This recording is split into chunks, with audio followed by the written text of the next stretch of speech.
कि अचानक मज़कूरा गुफा से फिर जोरदार हैवानी खराटे की आवाज उभरी और मेरी फैली हुई आंखों ने दोबारा उस अजीम शान और अफसानवी शाहकार को देखा। वो चारों हाथों पैरों से चलता हुआ किसी झुके झुके पहाड़ की तरह गुफा से नमूदार हुआ और फिर सिरे पर ही ठहर गया। मारिया उसके करीब जा खड़ी हुई। मैं और चिंटू हक्का बक्का से अपनी जगह खड़े इन दोनों की तरफ तकते रहे। शाम धीरे धीरे रात की स्याही में बदल रही थी। आसमान साफ था। दूर परे चांद तारों की चमकती दमकती रोशनी में गरगैंडवा और मारिया का आमना सामना ऐसे मध्यम माहौल में हो रहा था जो अजीब तिलस्माती सा महसूस हो रहा था। न जाने अब दोनों के दरमियान क्या होने वाला था कि मारिया ने एक जरा थम कर दोबारा आहिस्तगी से एक दो कदम उसकी जानिब बढ़ाए। गिरगैंडवा गुफा से निकलने के बाद झुके झुके अंदाज में सिरे पर जमा रहा। मारिया को करीब आते देखकर उसने अपना बड़ा सा बालों भरा सर घुमाकर उसकी तरफ देखा। इसके बाद उसने एक हल्की सी चिंगाड़ मारी। इसकी हल्की चिंगाड़ में भी हैबत सी थी। मारिया डरी नहीं और इसके मजीद करीब चली गई। गिरगैंडवा अपने झुके झुके चौड़े कानों के साथ उठ खड़ा हुआ। चिंटू और मैं इन्हें यकटुक तके जा रहे थे। क्या देखते हैं, मारिया ने धीरे से अपना दायां हाथ उसकी जानिब बढ़ाया। इस पर गिरगैंडवा थोड़ा सा झुका और उसने भी अपना एक हाथ आगे कर दिया। यही वो वक्त था जब चांद की कोई वाज़े और रोशन किरण जंगल जलेबी के पेड़ों से छिनकर इन पर पड़ने लगी।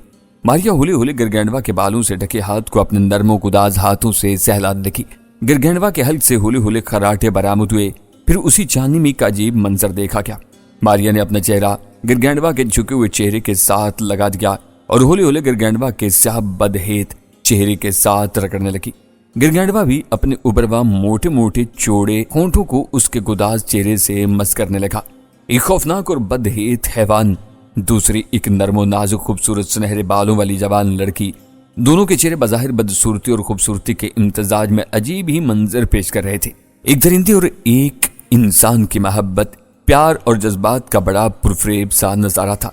हैवान अपनी दरिंदगी के बरक्स मोहब्बत की जुबान समझ रहा था, मानूसियत और दोस्ती का इदराक पा रहा था। वरना गिरगैंडवा जैसे देव हैकल बनमानस के सामने एक नरमो नाजुक और गुड़िया सी लड़की क्या मानी रखती थी। पहाड़ सा गिरगैंडवा चाहता तो पल भर में मारिया को चूंटी की तरह मसल डालता, लेकिन इस समय दोनों इंसान और हैवान एक नामालूम सी जज्बाती तार तले नथी हो चुके थे। मैं और चिंटू तो जैसे बुत बन गए।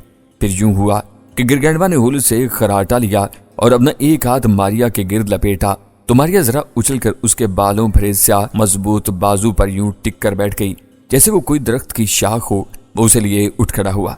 मेरा दिल रुक रुक कर धड़कने लगा। मारिया अपने जुनून तले अपनी जान भी गंवा सकती थी, लेकिन इस पर लगता था जैसे गिरगैंडवा के अजीम शान जुस्से ने सहर सा तारी कर दिया हो। गिरगैंडवा अब मारिया को अपने लंबे चौड़े बाजू पर बिठाकर सीधा खड़ा हो गया। तभी मारिया ने हमारी जानिब देखा और हमें भी करीब आने का इशारा किया। मैं मखमसे का शिकार हो गया। चिंटू ने मेरी जानिब पिटपिटाती आंखों से देखा। फिर मैंने धड़कते दिल से अपना एक कदम आगे बढ़ाया।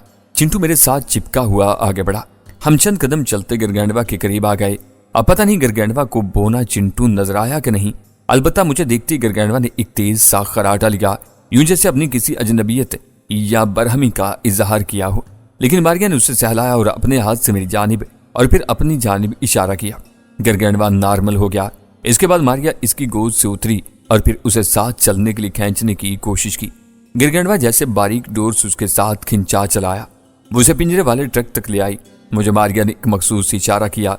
मैंने ट्रक के कभी जंगले को गिरा दिया। कोई बात नहीं था कि गिरगैंडवा पिंजरे को देखकर बिदक जाता या नाराजगी का इजहार कर डालता, और ऐसा हुआ भी। उसने एक जोरदार खराटा लिया। मैं डर सा गया। चिंटू भी सुकड़ सिमट गया। मारिया ने गिरगैंडवा को प्यार से सहलाया। वो नर्म पड़ गया। फिर मारिया उसके साथ आगे बढ़ी और पहले खुद ट्रक पर चढ़ी और पिंजरे के अंदर जा बैठी। इसके बाद गिरगैंडवा को इशारा किया। मैंने देखा गिरगैंडवा पिंजरे को देखकर कुछ बेचैनी सी महसूस करता रहा, मगर मारिया को अंदर बैठा और बुलाते पाकर वो भी आगे बढ़ा। गिरगैंडवा एक ही गांव पर ट्रक वाले पिंजरे में जा सवार हुआ। इसके बाद मैंने मारिया को अंदर से बड़ी फुर्ती के साथ बाहर निकलते और पिंजरे के दरवाजे को बंद करते देखा। वो छलांग मारकर जंगले से नीचे उतरी और चिल्ला कर बोली, ड्राइविंग कैबिन संभालो जल्दी, वरना इसने चिंगाड़ मारी तो इर्द गिर्द से बनमानस निकलकर हमारी तिक्का बोटी कर डालेंगे। हम जल्दी से कैबिन में सवार हुए। मैंने स्टीयरिंग संभाल लिया और ट्रक को स्टार्ट करके आगे बढ़ा दिया। गिरगैंडवा के भारी भरकम वजन ने ट्रक के पिकअप और मोशन को तोड़ कर दिया था, तहाँ वो मुनासिब रफ्तार से आगे बढ़ता रहा। इधर गिरगैंडवा ने मारिया को आईनी पिंजरे से निकल कर जाते देखा तो अपने हल्क से तेज तेज से खराटे लेने लगा। वो शायद मारिया को बुला रहा था।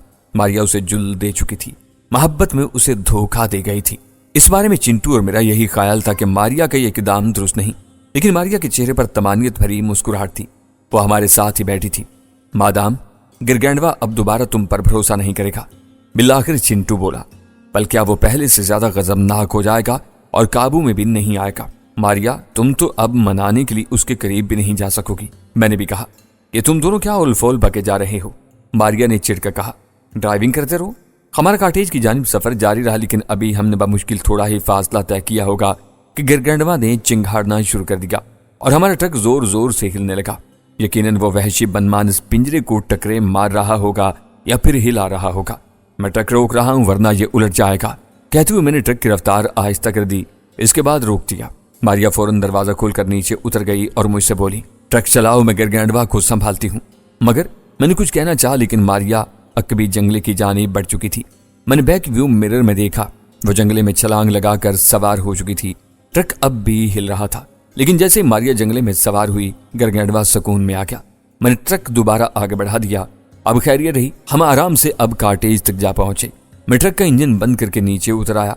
चिंटू भी उतरा। मैं जंगले की तरफ बढ़ा और यह देखकर हैरान रह गया कि मारिया बड़े आराम से पिंजरे के अंदर गिरगैंडवा की गोद में सर रखे बैठी थी। मैं बेख्तियार अपना सर झटक कर मुस्कुरा दिया। इसके बाद हम वहां नहीं ठहरे, अपना जरूरी सामान उठाया। ट्रक चलाने की जिम्मेदारी मारिया ने संभाल ली। गिरगैंडवा अब पिंजरे में लेटा आराम कर रहा था। मैंने मारिया के कहे के मुताबिक जीप संभाल ली। चिंटू मारिया के साथ रहा, मैं जीप में अकेला था।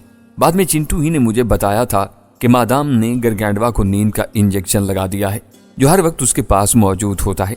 हम चंद्र घाटी की जानिब बढ़ गए। हमारा सफर कच्चे और बल खाते जंगलाती रास्तों पर 1 घंटे तक जारी रहा और बाद दोपहर हम जिस जगह पहुंचे उसे देखकर मैं हैरान ही रह गया। एक बड़ी जदीद शहरी आबादी थी। मारिया ने मुझे बताया कि यह जोनगढ़ था। आसाम के सबसे बड़े शहर दसपुर के बाद इसका नंबर आता था और ये इसके करीब ही वाक़ था। चंद्र घाटी तक पहुंचने में हमें 20 मिनट मजीद लगे। ये नाम की घाटी थी, वरना ये मुझे अच्छी खासी बड़ी बंदरगाह नजर आ रही थी। अब यह बंदरगाह इसी शहर से मौसूम है, मारिया ने मुझे बताया। हम गाड़ियां रोक चुके थे। पिंजरे पर बड़ा सा कैनवसी कपड़ा डाल दिया गया था ताकि देवहकल बनमानुस को देखकर लोग बिलावजह हमारी तरफ मुतवज्जा न हो जाएं। लेकिन अब भी इस बंदरगाह को इसके पुराने नाम यानी चंद्र घाटी के नाम ही से पुकारा जाता है, अगरचे अब ये इसका गैर सरकारी नाम है। यहाँ बंदरगाह के करीब एक कुशादा जगह पर मुझे 2-3 बड़ी छुलदारियां नजर आईं। वहां कुछ मर्द औरतें मौजूद थे। मारिया को देखते ही वो हमारी जानिब लपके। यह इन्हीं के साथी और मुलाजिम थे। एक दरमियानी उम्र और मुनहनी सा दुबला पतला आदमी भी नजर आया। वो सूट बूट में था। बाद में पता चला कि ये सैडी था, ब्रिटिश सर्कस कंपनी का मैनेजर। इसके हमारा एक खूबसूरत सी जवान औरत थी। वो खासी फरबा अंदाम और पुरकशिश दिखाई दी। खूब गोरी चिट्टी और कसे हुए बदन की मालिक एक मर्दम मार सी खरांट औरत। कद बोटा था, बाल ब्राउन, आंखें भी उसी रंगत की थीं। उसने चुस्त लिबास पहन रखा था। ये उसकी बीवी संथियाना थी, ब्रिटिश स्टार सर्कस की एक मशहूर जिम्नास्टर। वो दोनों ही बड़े फिक्रमंद नजर आ रहे थे। वो मारिया की जानिब लपके। मुझे भी उन्होंने अजीब सी नजरों से घूरा। फिर जहां इन्हें गिरगैंडवा के काबू होने की मुसरत हुई, वहीं सर्कस के मालिक मिस्टर हेनरी क्लार्क की मौत समेत दीगर साथियों की मौत का दुख भी हुआ। वो सारा दिन सोग में गुजरा। मुझे भी उम्मीद हो चली थी अब मैं अपनी आखिरी मंजिल भी तय कर लूंगा। अब देखना यह था कि इनका क्या प्रोग्राम बनता है। यहाँ हमने पहले तो खूब आराम किया, नहा धोकर लिबास भी नया पहन लिया था। रात के खाने में एक बड़ी छुलदारी में हम चारों इकट्ठे हुए। मारिया ने मैनेजर सैडी और इसकी खूबरू बीवी संथियाना को मेरे और फिर बोम्बोर्गा के बारे में आगाह किया। सैडी और संथियाना मुझे चालाक और मक्कार इंसान लगे। वो दोनों मुझे इब्तदा ही से नापसंदीदगी की नजरों से देख रहे थे। जब इन्हें मारिया के जरिए मालूम हुआ कि अब वो रांगामाटी एक नए मिशन पर जाने के लिए पर तोले हुए है और उसकी वजह मैं ही हूं, तो दोनों ने ही फौरन सख्त इख्तलाफी एहतजाज किया और साथ ही मुझे कड़वी कसीली नजरों से घूरा। मुझे इन दोनों मियाँ बीवी की बॉडी लैंग्वेज कुछ बावर करवाती महसूस तो हो रही थी, जैसे वो मुझे किसी पुलिसरार मामले में कबाब में पड़ी हड्डी की तरह समझ रहे हैं। नो बेबी नो, संथियाना यकदम मारिया से शफकत भरे लहजे में बोली। हमारा जो अहम मिशन था वो पूरा हो गया। अब हमें वापस इंग्लैंड रवाना हो जाना चाहिए। हाँ बेबी, हमें मिस्टर क्लार्क की मौत का बेहद दुख हुआ है। उसके मुनहनी शौहर सैडी ने भी लुकमा दिया। अब हम तुम्हें हरगिज खोना नहीं चाहते। लेकिन मुझे हुआ क्या है? मारिया हैरत से बोली। पापा की मौत का गम तो मैं नहीं भुला सकती, लेकिन मुझे खुशी है कि इनका मिशन मैंने बिलाखिर पूरा किया। इनकी कुर्बानी जाया नहीं गई। अब सर्कस के अच्छे बुरे के लिए मुझे ही फैसला करना है। यू आर राइट बेबी, सैडी बोला, लेकिन कहते हुए उसने मेरी जानिब एक बार फिर कड़वी सी नजरों से घूरा और मेरी मौजूदगी की परवाह किए बगैर मारिया से साफ साफ कहा, ये बोम क्या नाम बताया था? बोम्बोर का। मारिया से पहले मैंने बताया। मैं जो पहले ही इन दोनों मियाँ बीवी के बर्ताव परताव खाए हुए था, जलाने के लिए दरमियान में बोला तो संथियाना को जैसे आग लगी। मुझसे तल्ख लहजे में बोली, ए मिस्टर, तुम आखिर हो कौन? तुम्हारा अता पता क्या है? तुम कहां से हमारे दरमियान में आन घुसे हो? संथियाना, मारिया ने सख्त लहजे में उसे टोका, अपना लहजा दुरुस्त करो। तुम नहीं जानती कि मिस्टर दीवान मेरे लिए क्या हैसियत रखते हैं। तभी मैंने देखा सैडी ने अपनी बीवी को कोहनी का हल्का सा ठहाका दिया, तहम फिर भी संथियाना अपने दिल की भड़ास निकालते फकत इतना कहकर खामोश हो गई, सॉरी बेबी, मुझे नहीं मालूम था कि मिस्टर दीवान और आप एक दूसरे के इस कदर करीब आ चुके हैं। इसके तंज ने मुझे बावर करवा दिया कि ये दोनों किस कदर चीप क्लास ज़हनियत से ताल्लुक रखते थे। मारिया ने इस बात का भी सख्त बुरा मनाते हुए संथियाना से कहा, क्या मतलब है तुम्हारा? तुम शायद होश में नहीं हो, जाओ आराम करो जाकर, बल्कि मिस्टर सैडी तुम भी इसके साथ जाओ। बेबी, सैडी जिज बिज होकर बोला, मुझे बेबी के बजाय अब सिर्फ मादाम कहा जाएगा। Now get out. मारिया ने पहले से ज्यादा बरहमी से कहा तो वो दोनों अपना सब मुंह लिए उठकर चले गए। प्लीज दीवान, इनकी बातों का बुरा मत मनाना। इनके जाने के बाद मारिया ने मुझसे मुआजरती लहजे में कहा, दरअसल ये दोनों हमारे पुराने साथी हैं, पप्पा के मुंह चढ़े थे ना, इसलिए ये दोनों मुंह फट हैं। मारिया, मैंने कतन बुरा नहीं मनाया, मैंने फौरन कहा, लेकिन बात शायद अधूरी रह गई। बेहतर होता कि तुम इन्हें जाने ना देती, आखिर इनका मशवरा भी तो अहमियत रखता होगा। मैंने हस्बे साबिक डिप्लोमेसी से काम लिखा, मैं अब अपने फैसलों की खुद मजाज हूं। मारिया खंडी हुई संजीदगी से बोली, मुझे क्या करना है और क्या नहीं, इसका भी फैसला सिर्फ और सिर्फ मेरा ही होगा। मुझे किसी से मशवरे की जरूरत नहीं। क्या मेरा भी नहीं? मैंने तनिस्ता मुस्कुरा कर कहा तो वो हंसती। इसकी हंसी बड़ी मुतरन्नम थी। वो बोली, खैर ऐसी भी बात नहीं, तुम्हारी सोच हमारे मफाद में है, ये मैं जानती हूँ। क्या तुमने यहाँ सर्कस लगा रखा है? मैंने किसी ख्याल के तहत अचानक पूछा और मौजू भी बदल दिया। हाँ, शहर के वस्त में हमारा प्रोग्राम जारी है, मारिया ने जवाब में कहा, लेकिन अब वो प्रोग्राम वाइंड अप के करीब है। फिर चंद सानिये की तवक्कुफ के बाद मुस्तफसर हुई, क्या तुम्हारा बंगाल की तरफ रवानगी का इरादा है? वो खासी ज़हीन थी, मेरे पूछने का मकसद जान गई थी। मैंने भी अपने सर को असबाती जुम्बी सेते हुए कहा, हाँ, लेकिन वहां तक सबको साथ नहीं ले जाया जा सकता। दरअसल यरांगा माटी का एक दूर दराज मकाम है, वहीं पीरी घाट नामी जगह हमारी मंजिल होगी। इसके लिए हमें बंगाल का सफर करना होगा। मेरी बात सुनकर मारिया कुछ देर सोचती रही, फिर बोली, हमारा प्रोग्राम 1-2 रोज में वाइंड अप हो जाएगा। पैकिंग में 1-2 दिन मजीद लग सकते हैं। जाना हमें अपने जहाज ही में होगा। खलीजे बंगाल में हम लंगर अंदाज हो जाएंगे। इसके बाद सिर्फ हम दोनों रांगा माटी की तरफ निकलने का कोई लाहे अमल तरतीब देते हैं। मैं भी साथ चलूंगा, अचानक चिंटू ने दरमियान में कहा। मारिया ने उसे मुस्कुराती निगाहों से देखा और बोली, तुम तो हमारी मुहिम्मात से बेजार थे, अब कैसे शौक होने लगा? नहीं मादाम, पहले और बात थी, लेकिन अब मैं दीवान और आपको अकेला नहीं छोड़ सकता। मैं और मारिया उसकी बात पर हंस दिए। वो रात हमने खूब सोकर गुजारी। अगले दिन मैं देर से जागा तो मारिया नहीं थी, चिंटू भी गायब था। मैं अकेला चुलदारे में पड़ा सोता रहा। किसी ने मुझे जगाया था। वो एक ठीकने कद का आदमी था, रंगत सांवली थी। उसने नहायत मौदबाना अंदाज में मुझसे कहा, जनाब आप गुस्ल वगैरह करके तैयार हो जाएं, मैं जब तक आपके लिए नाश्ता लेकर आता हूँ। उसकी टूटी फूटी अंग्रेजी से मुझे अंदाजा हुआ कि वो इंग्लिश बाशिंदा नहीं था। यूं भी वो मुझे अपने वजाकता से किसी और ही मुल्क का बाशिंदा लगा। तुम्हारा नाम क्या है? मैंने पूछा। बोगा। किस मुल्क से ताल्लुक रखते हो? कीनिया से। तुम्हारे बीवी बच्चे? वो नैरोबी में रहते थे, अब लंदन जा बसे हैं। तुम कितने अरसे से ब्रिटिश स्टार सर्कस कंपनी में हो? बचपन से। अच्छा, मुझे हैरत हुई, यहाँ तो हर मुल्क का बाशिंदा काम करता है। वो मेरी बात पर पहली बार मुस्कुराया और बोला, ये बाजीगरी की दुनिया ही ऐसी होती है जनाब। इस कंपनी में आपको हर मुल्क का बासी मिलेगा जो अपने किसी न किसी काम में माहिर और बाजीगर है। तुम कौन सी बाजीगरी दिखाते हो? मैंने मुस्कुराकर पूछा। आग के जलते हुए गोले मुंह में डालता हूँ। अच्छा, सुना है ऐसे लोग मेंढक की चर्बी की तय अपनी जुबान में रखते हैं, इस तरह इनके मुंह को आग असर नहीं करती। मैंने एक सुनी सुनाई बात कह दी। मेरा ख्याल था कि वो मेरा मजाक उड़ाएगा, मगर वो गुस्से में आ गया। यह सब बकवास है जनाब, ऐसा बिल्कुल नहीं है। अब बराए मेहरबानी तैयार हो जाएं तो मैं नाश्ता लगा दूं। कहती हुई वापस जाने लगा तो मैंने उसे रोक दिया। मारिया कहाँ है? वो प्रोग्राम वाइंड अप करने बालम चौक पर गई है। मुझे मादाम ही ने आपका ख्याल रखने का हुक्म दिया था। वो दरवाजे पर रुक कर बोला।